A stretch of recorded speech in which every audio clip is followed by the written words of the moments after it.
You're good. You can keep reading, baby boy. Powered by Riverside.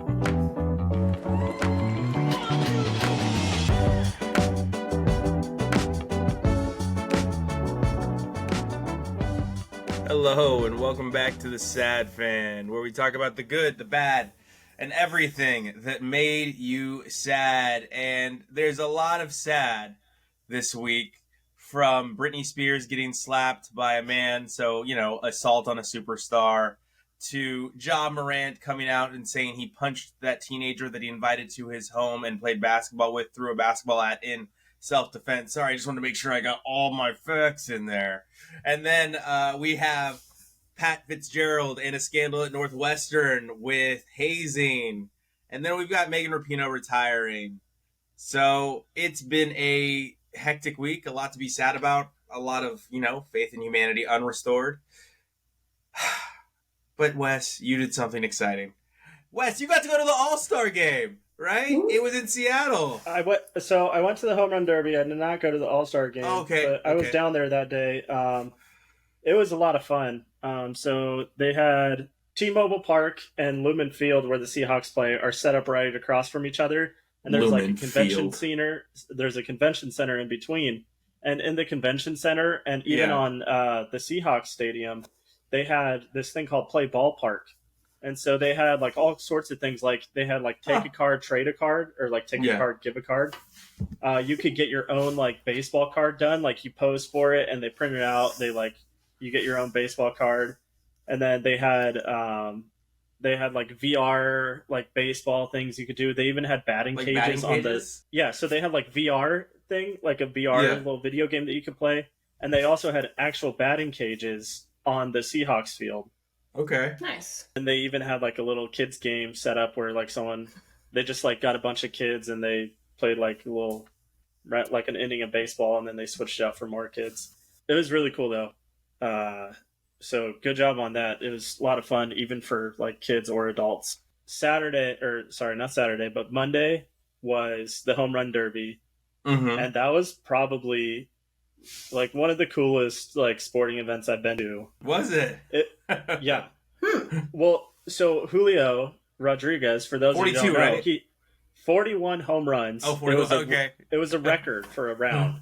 Wow. Smashed 41 home runs in 4 minutes. That's crazy. And at one point, Shoulders hurt. so like you get like a 30-second timeout. So he took the timeout, and then after the timeout, I think like his first like 6 swings were home runs.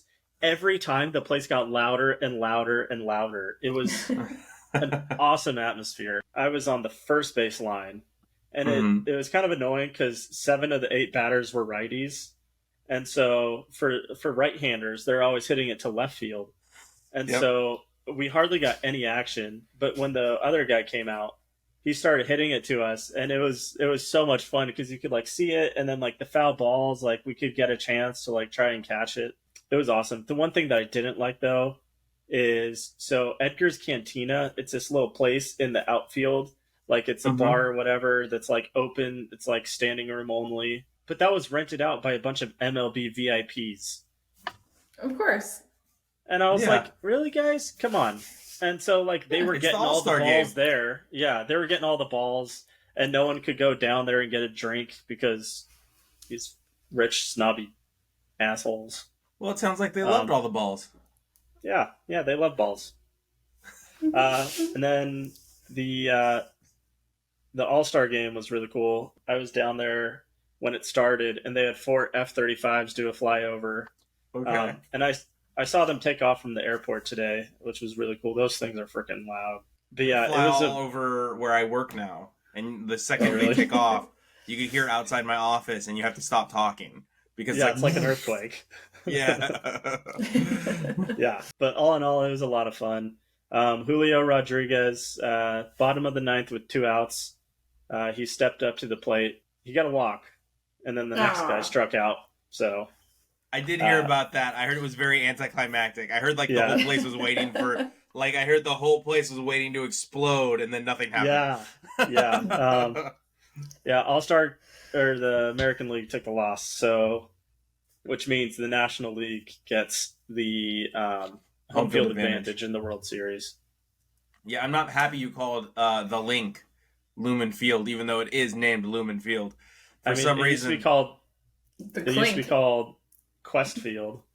it will That's always how be I known always as the remember it. link. Yeah, it was Quest Yeah. It will Field, always and be then known as the CenturyLink. link for me. Because So that's like that name is stuck the most to me. yeah, Just like and the other cool thing. Oh, Go sorry. ahead. The other No, cool go thing ahead. that Seattle did is they made the light rail free Monday and that is Tuesday. cool. Yeah, Nice. Sure, they So created kudos free to them. public transportation.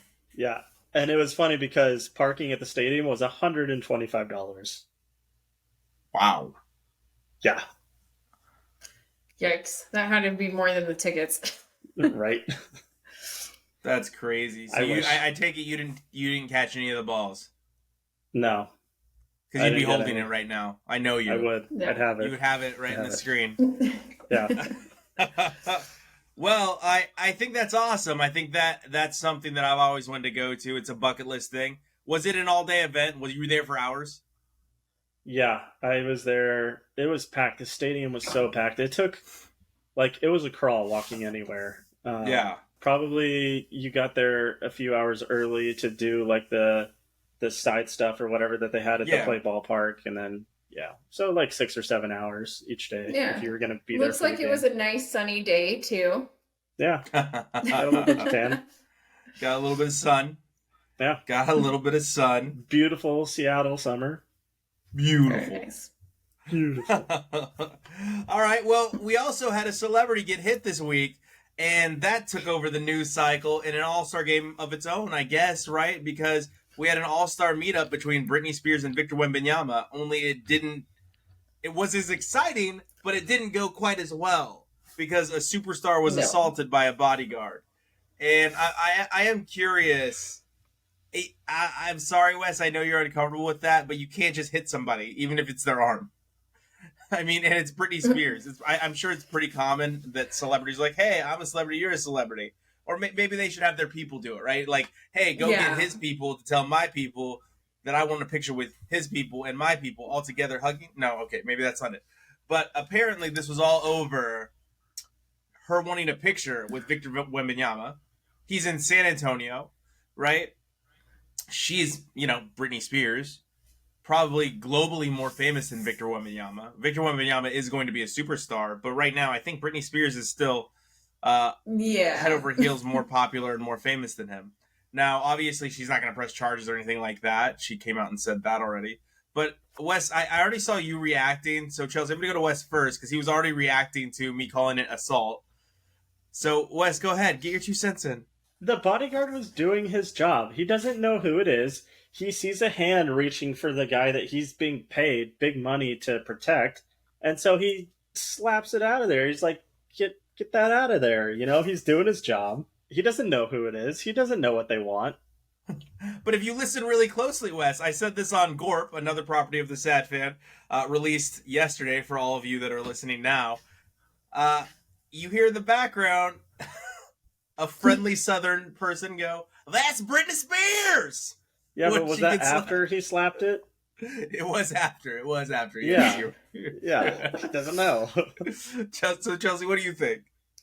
Well, I mean, I think this is really much ado about nothing. It just happened to get caught by some rando on, with their phone out. And Yeah. I mean, the only thing that was really that I just got tired of within 30 seconds of this dropping was all the "hit me baby one more time" jokes. It's just not funny. I didn't see You any better of not those. You better not listen to Gorp. Yeah, okay, all right. I'll take a pause for this week, but yeah, no, it really was. It was quite something how just everyone had the same joke. She just couldn't get any satisfaction. Yeah, we could just. I mean, maybe she's just too toxic. Who knows? No, I think it's silly that this was such a big story when there was so much else going on in the world, including what we'll talk about next week with Live Golf and the Senate hearings and everything like that. So, I mean, there's definitely other things that we could focus on, but it's just those viral videos that just get all the clicks these days.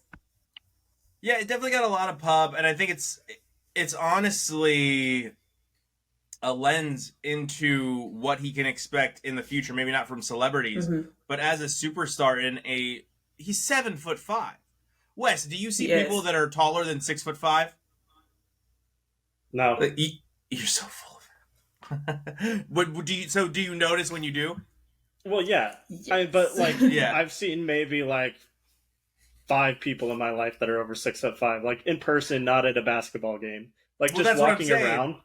Yeah, so you're so if you see a 7'5" person, you're immediately gonna be like, oh my god, that's the tallest person I've ever seen in my whole life. Why do I feel like a child? So I think it's gonna happen to him throughout his career, right? Go ahead, Wes. I was gonna say, I'm pretty sure I've never seen anyone over like maybe 6'10", like just like walking by in the street, just like on happenstance. Yeah, I think 6'8", I think, is the tallest person I've ever seen. I don't think I've seen anyone taller than 6'8", but I've seen some pretty tall folks.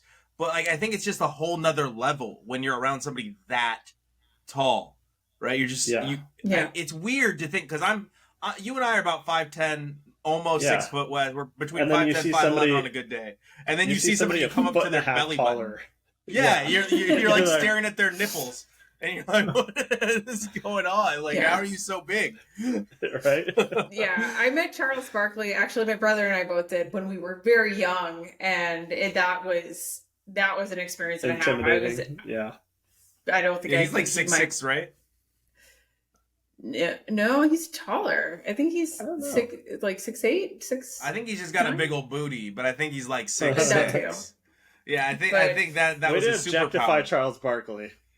I mean, I didn't say it was a nice booty, Wes. I said it was a big old booty. Well, I mean, this was him in his prime playing days, actually. It was probably a nice booty then. Yeah, probably a little bit better. Probably a little, getting some cardio going, getting some muscle on it, whatever. But I know that was his superpower when he was in the NBA, is he used his big old booty to push people out of the way. Yeah, he uses badonk to push people out of the way. So now, somebody that's been living this lifestyle for a long time is Damian Lillard, and we talked a lot about him last week, and the imminent trade, or what's feeling more and more like an imminent trade to Miami, but it hasn't happened yet. Now, what do you guys think? Is Portland just being jerks, or are they trying to get the best possible price for Damian? Because I think they're kind of being jerks. I think the price is the price at this point. They know what it is. They know he's leaving, and I'm of the mind, hey, you need to get what you can before he's gone. Yeah, I'm just going to jump right in and say I don't think that they're being jerks yet. I think it's way too early to say that they are, withholding the trade. I think that it's probably going to shake out to be one of the more complex multi-team trades anyways. And you're right, the price is the price, but the components received in trade are going to be not just coming from Miami. I think it is going to be, like we discussed, a multi-team trade. And so I think that these things just take a little bit of time to hammer out. If it was during the season, absolutely, this would be a boom, done in a week sort of thing. But because it is the off season, because they do have a little bit more time, a little bit more flexibility, I think that it'll be a few more weeks before anything's actually nailed down. Yep. Anything after that is where I'd say, like, Portland's probably just really dragging its heels, and then we're going to have more of a hostile situation. Yeah, I mean, he's leaving anyway, right, Wes? So I would just say, look, he's leaving anyway. Like, get something for him. Like, don't let him leave for nothing. They're just trying to maximize it. Yeah, I don't blame him. Yeah, I think so. Trying to see if they can be a little bit more creative. But, I mean, it's still the Blazers. I still have no faith. I just think that they are working the phone lines. I have no faith. None. They're going to bleep this up. I know they are. I love them. It is such a tortured fanship.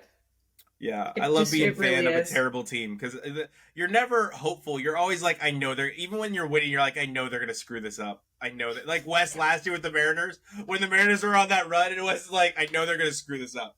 Like, I don't want to get my hopes up. I don't want to get excited because I know they're going to mess this up. Like, they're going to fail. Somehow they made it into the postseason, though. Yeah. And you were all mad about how that ended. You were like... Well, it was an 18-inning scoreless game. Yeah. Come on. Oh, my gosh. I forgot about that one. Yeah, it was the longest... Yikes. Wasn't it the longest playoff game ever? Yeah, Yeah. pretty sure. Like, at least give the fans something to watch. Jesus. Like, No. they stopped selling alcohol in the seventh inning. Like, 4 hours later. Jesus. Yeah. Imagine all those people that were drunk and had the freaking hangovers. The flask. Right? I will say, when I went to Jackie Robinson Day at in Seattle, I didn't get frisked too hard. It was kind of like, all right, you're good. Yeah. They don't. Yeah. If anyone needs any tips, call me. I've got loads of them. Speaking of frisking, though, we have some inappropriate frisking going on in Northwestern. And this is a scandal. And it's interesting because I think I'm going to play... I might be a little Sean Connery here. And obviously, I'm not on his side. I'm not advocating for what he did.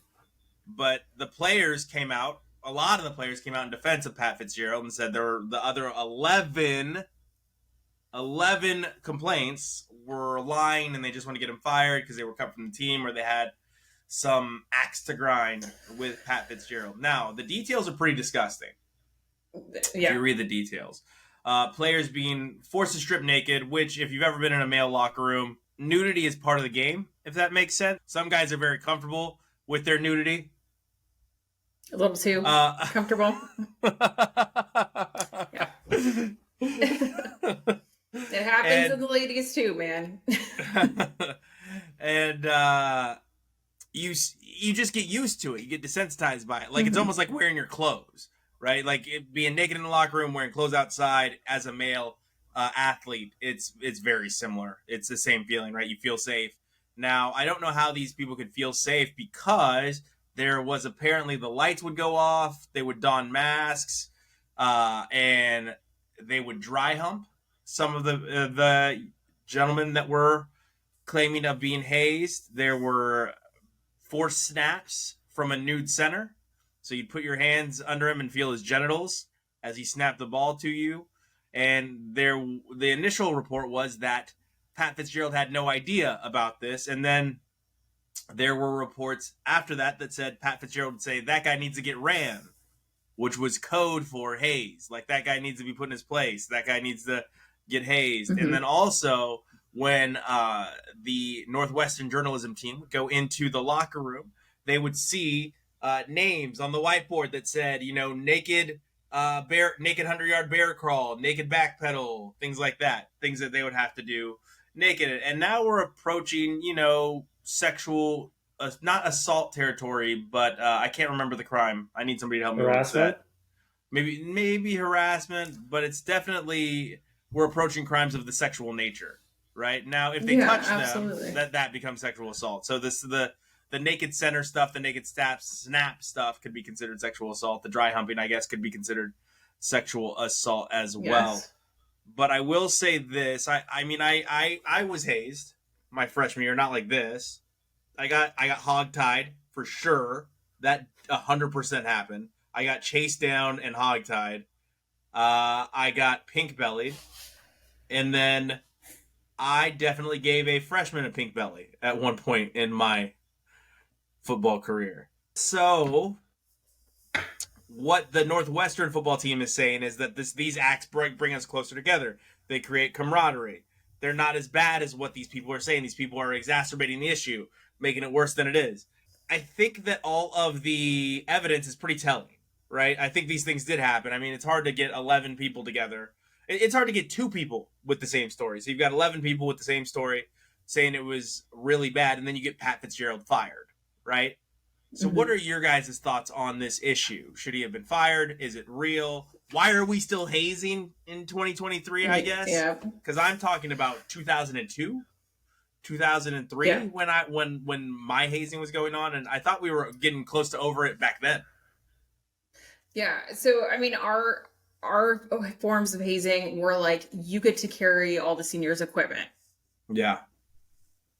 There's like things like that, or you get to, go pay for snacks or something like that one day. Women are smarter than men. Yeah, exactly. There was just a like. There's been some pretty disgusting like female hazing though. Yes, absolutely. I'm not saying like that all female teams are absolute angels. I'm saying that it is generally generally speaking, of a less serious nature. The allegations that are in the articles that I have read are continue to go above and beyond what Fry described, and what Fry described made me deeply uncomfortable, as it should make everyone deeply uncomfortable. And I want to be clear again. I'm not advocating. I'm simply dispersing facts and saying the hazing that I was a part of. Yeah, but I think that there's something that happens with a lot of guys that, like, I went through this, so I'm going to pass down that same treatment. And I just don't know why. I don't know why people just don't learn. It's kind of confusing. And my kind of thought on this is, even if the coach did not know, but this was still happening in the locker room that he is supposed to have control of, he should absolutely still face consequences for it, because there needs to be a team-wide culture of general respect and camaraderie. And it is ridiculous that the initial responses were that, these were just kids holding a grudge or whatever. No, there were players that actually felt as if they had to leave the school because of the treatment and the abuse that they endured. And that was from their peers, by the way. Yeah. That was from their peers. I think there's even reports of a psychologist, who is now a psychologist, who went to Northwestern 10 years ago and says he still has trauma from the hazing he suffered at Northwestern. Please. Which is just insane. This clearly was not bringing the team together in a positive way that helped them produce results on the football field, looking by their actual 1-11 last record. Year. 1-11 last year. Exactly. So, I mean, what is the point? If the point is to bring cohesion and, a sense of pride and, the in-group of the team and belonging there, because, you've gone through these rituals and now you're a full-fledged member, it didn't ever happen. In fact, it seems like it was just yet another distraction for these players off of the field. And I don't know. I'm glad that something is happening, but I think that lawsuits will come in, as they absolutely should, against the school, against the coach, against anyone who knew and failed to do their duty and report it. Yeah, and Wes, as a male, did you suffer any hazing? Because I was very open with my hazing. Like I said, hogtied, pink. I got a pink belly, and you're right, Chelsea. I passed it on. I gave a freshman a pink belly. I'm sorry. I'm ashamed of myself, okay? I apologize. It was like 20 years ago. I made a mistake. So I never really played any sports I never really played any sports in high school. I think I stopped playing soccer in middle school, and so it's like we didn't haze then. I mean, there was a little bit of hazing. I think like when I was in basic training, we definitely hazed our dorm chief, but it wasn't. I mean, I think your drill sergeant is the hazing leader there. Yeah. Well, we did like wet towels or whatever. Like we slapped him with wet towels at one point, but I mean, that's not fun. Yeah. But the whole sexual side of it or whatever, that's disgusting. And I don't know why anybody does that. Yeah. It's freaking stupid. And I agree with what Chelsea said. It's the coach's locker room. And even if he didn't know, he should know. And he obviously did not have control, or he just was complacent. Right. And I would like to propose that we just ban hazing and just instate a rule. I thought we had. Hold on. Let me finish my statement here, because I think you're going to approve of this one. That we replace it where everybody wearing clothing has to wear the rubber chicken on their feet with a harmonica on their mouth, with one guy blindfolded with a broom.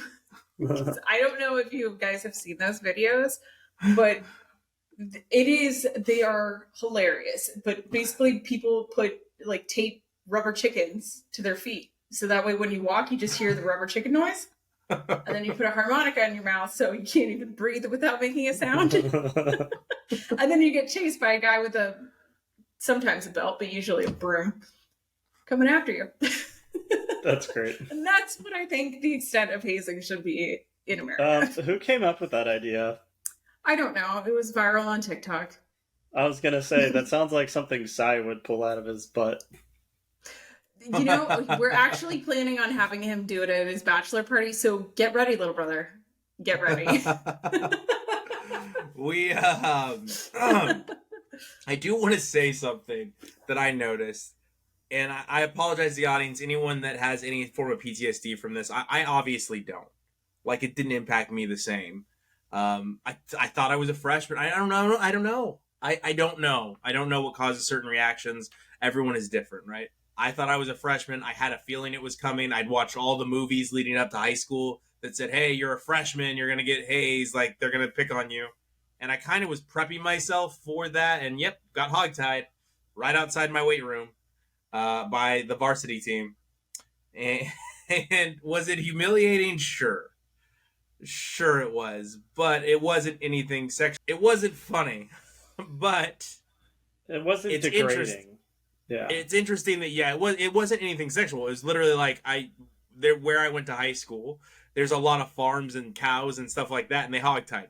There's lots of rodeos Yeah. and stuff like that. Like, And that's what happened. you got your stomach smacked the crap out of. Like, Yeah, and I got my whatever. stomach smacked a bunch of times, right? Like that's not. Yeah. Here's the thing that I think is why women are smarter than men and will live longer, and why Chelsea is like, I don't know what it is with a bunch of guys that have to punish each other with the same punishments they were given. Wait, I did do the pink belly because it was done to me, but also here's the issue. Every time I talk about when I was hazed, are you looking at Wes? He's smiling. When I'm talking about the pink belly, I'm talking about how it was like that. Every time I talk about it, he starts to smile, okay? And then when he talks about beating his dorm chief with wet towels, he smiled. And I think that might be the crux of it, because I'm smiling too, because when I think about it, I was like, oh, maybe it was kind of funny. You know, like in my head, and I know it's not, and I know that shouldn't be the appropriate reaction, but my brain can't help it. My brain's like, I got tied up with a jump rope. You know, like, I don't know how to react. I guess that's not the appropriate reaction, but I don't know any other reaction. Wes, and you, even though I called you out on smiling, you smiled each time I've talked about Yeah. it. Because it's just, it pops into your head and you're like, Fry got hogtied. Yeah, Fry got hogtied and smacked. Good. I want to do that. So it does speak to a maturity level in human beings and in men versus women. And like Wes said, there have been some pretty serious incidents of women being hazed as well. So I just don't know. Maybe Chelsea's got the right idea by saying the only form of hazing is rubber chickens on the feet and a harmonica in your mouth. Like, that might be it. But I don't know. But there was also one, I think, that it was they had the offensive linemen oil up their bellies, and they forced the freshmen to run through the oiled up linemen.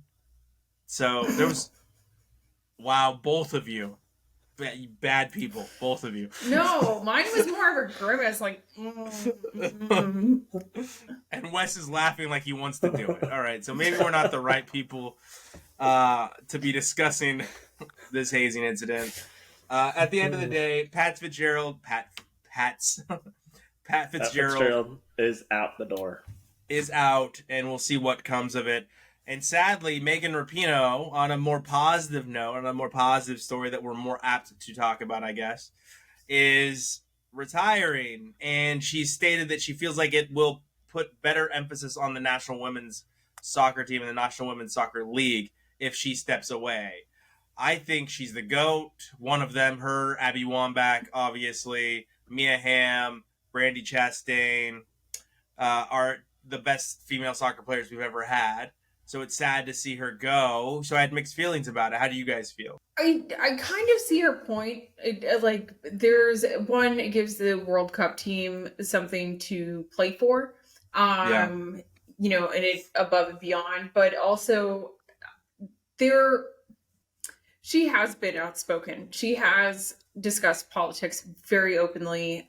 She is a very proud, openly gay woman. And happy to discuss her experiences. And she has blue hair, purple hair, pink hair. And, you know, she's a person that right now in America makes a lot of people very uncomfortable and feel very threatened just by her existence, which is a very sad sad statement because she is an incredible soccer player. She is an incredible human being, and has done a lot for the U.S. women's national team, has really spoken up about some of the abuses and issues that that the team has faced itself, to tie this back to the hazing. But, it is sad that she feels like her absence will allow America to just focus on the women's national team and not just her as kind of the sideshow to all of it. And it's just amazing to me how differently we treat our female superstars and how critical of them we are in every single one of their decisions, where you have men who are being stupid with guns or with, crazy stories and crazy videos that go viral and things like that. And it just kind of just gets brushed aside the next week by the whatever goes viral next. But Megan Rapinoe has had death threats. She has had, just such visceral reactions to her existence. And it's sad. Yeah, and a whole stadium, Wes, in the hockey game you went to, with people screaming the second they show her on the screen, right? That love her and embrace her. Yeah, so I mean, definitely polar, polar opposite viewpoints. Yeah. I would say that there's definitely more people who are a fan of her, or at least of her playing, but there is a very, very loud and obnoxious minority who are making their feelings very well and violently known. The silent majority. Yeah, the loud minority is what they are. But Wes, so in Seattle, she's kind of an icon now, right? Her and Sue Bird. Yeah, I mean, her and Sue Bird are a couple, and they were at Sue Bird's retirement. They were there together, and I mean, Seattle loves them both. I mean, Seattle is a big soccer town, and it's sad to see her retire, but it's time for other women to lead the charge.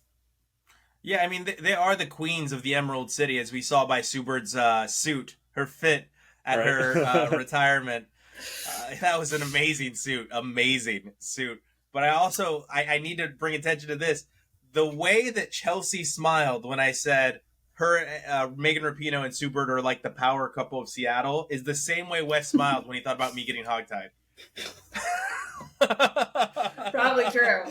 Yeah. The two of you, visceral reactions to two very different things. All right. I think it's fun, and I think the World Cup is going to be fun, and it's coming up. It's right around the corner. It's a week away, exactly 7 days away.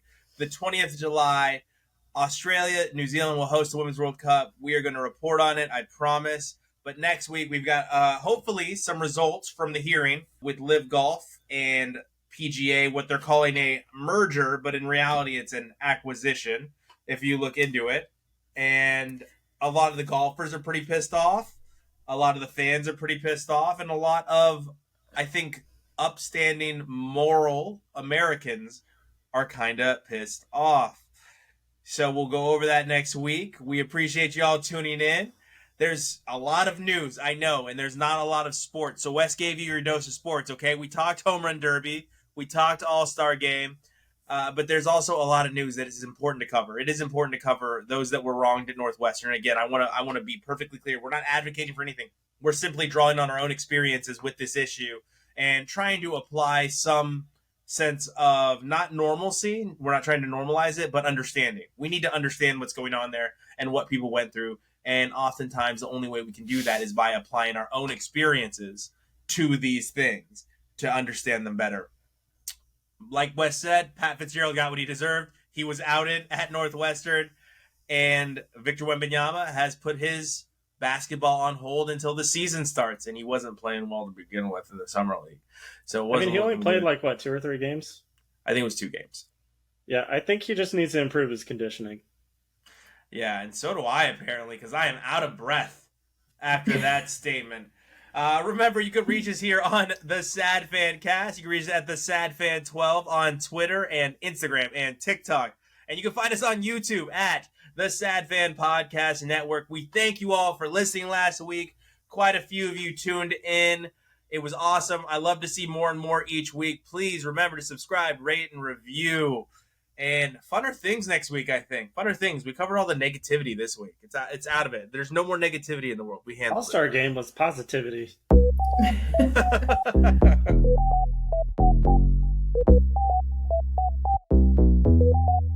No way.